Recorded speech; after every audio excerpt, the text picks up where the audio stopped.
All right, guys, example 2 for 4.2. We're still talking about finding the asymptotes. For this example, I wanted to give you guys problems that are a little bit more difficult because of that whole factoring situation on the bottom. So let's dive right into it by finding the vertical asymptote first for part A. So again, according to the notes, you can find the vertical asymptote by setting your denominator equal to 0. Now, this thing is not a trinomial on the bottom, so it's not the AM method. In this case, it's a binomial. Binomial meaning it's either GCF, factoring out the greatest common factor, or maybe it's the difference of two squares again.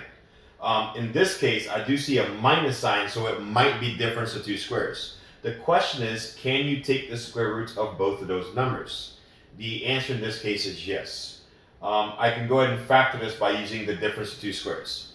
The square root of 16 is 4, so both of these parentheses get a 4. The square root of x squared, again, is x. X times x will give me my x squared back. The question is, what kind of 4s do I need so that when I multiply them, I get this negative 16 back?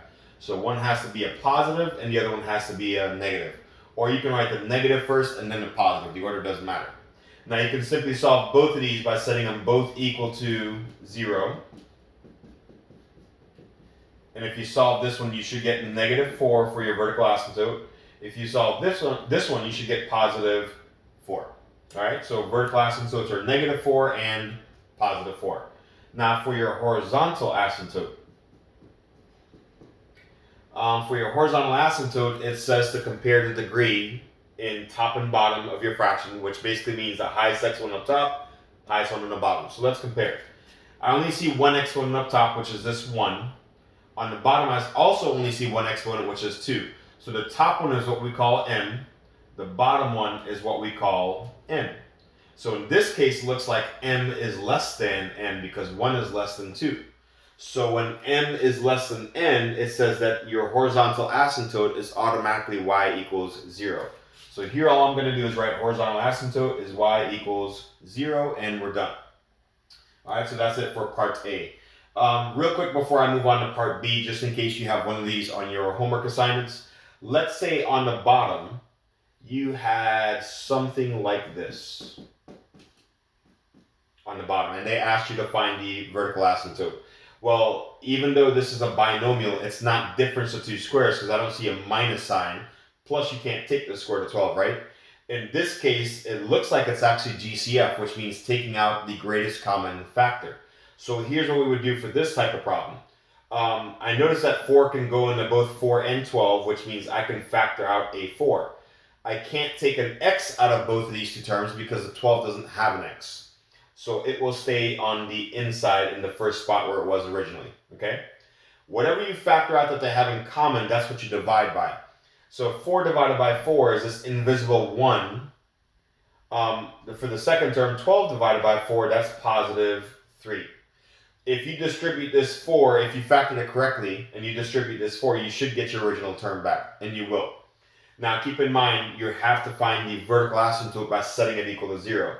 If you set 4 equal to 0, that's not going to give you an answer because there's no x to solve for. So that's not going to give you a vertical asymptote. But if you set the inside part equal to 0, it should give you an answer of negative 3. So just in case you guys have a GCF problem on the bottom, greatest common factor, that's what it'll look like. All right? Now let's go ahead and move on to part B. For part B, it looks a lot more complicated. There's a lot of stuff going on. Let's first find the vertical asymptote by setting your denominator equal to 0. Now in this case, yes, this is a trinomial, so it is AM method. Now the book didn't cover this, but as you guys know, I'm going to go all out and cover everything I need to. This is still the AM method, but which version of the AM method? For those of you guys that don't know, there's an easy version and there's a hard version. In example 1, it was the easy version because there was no number in front of x squared. In this case, there is a number in front of x squared, so that makes this the hard version. There's two things that are different, which we'll discuss. First of all, this is not your m value anymore. It's no longer the number 6. Whenever you guys have a number in front of x squared to get your m value, you've got to multiply the first number by the last number. So in this case, your m value is 2 times 6, which is 12. So let's go ahead and try to factor that. So what two numbers multiply up to 12 but add up to a 7? In this case, it's a positive 4 and a positive 3. All right? Now, the second thing that was different, you're no longer going to have x times x over here because that's only x squared. You have 2x squared. So what I taught you guys in the past is look at this 2. This 2 basically means that pretend there's two x's. 1, 2. Now, in the past, you guys said, but Mr. Smith, 2x times 2x isn't going to give you 2x squared. Not yet. First thing we have to do is reduce either one of these or maybe even both if possible. Look at your first set of parentheses. Is there a number that goes into 2 and 4? The answer is 2, right? That means I can divide both of these by 2. So 2x divided by 2 is 1x, but we say x. 4 divided by 2, that is 2. So there's your first parentheses that we were able to reduce. If you look at the second parentheses, we can't reduce this because there is no number that goes into 2 and 3. So we'll keep that one the same. All right? So let's solve both of these to get your vertical asymptote. The first one's pretty easy. If you solve that one, you should get x equals negative 2 when you subtract 2 to both sides. This second one, however, if I were to set that equal to 0, you would have to subtract 3 on both sides first, right? So you would have 2x equals negative 3. And when you divide by 2, you should get x equals negative 3 halves. So yes, sometimes you do get fractions, okay? Now let's talk about the horizontal asymptote. For the horizontal asymptote, again, we have to compare m and n, the highest exponent up top to the highest one on the bottom. So let's see, it looks like they're tied, they're equal. And it says if they're equal, then your horizontal asymptote is a over b. So let's talk about that real quick. Let's go ahead and make some room. So your horizontal asymptote is y equals a over b. Well, what are a over b again? A and b are the leading coefficients, the numbers in front of the highest exponent. Well, I see several exponents on the top and the bottom. But in case of the top one, 2 is the highest. The number in front of that is the number 7, so that must be my a value, okay? The number on the bottom, let's see, my highest exponent between these, or is this 2 again, and the number in front of that is a 2, so that must be my b value.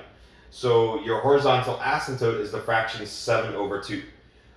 For this example and for your homework, keep it as a fraction, but if they were to ask you guys to graph this, you probably want to divide this out and say, okay, that's 3.5, so you know where to graph it, because 3.5 is easier to graph than 7 over 2, right? But if they don't ask you to graph, if they just ask you to identify the asymptotes, you can keep this as a fraction, okay? And that's all there is to this example, guys. In the next one, we're not only going to find the asymptotes, we're going to go all out and graph them as well. Okay, see you in the next one.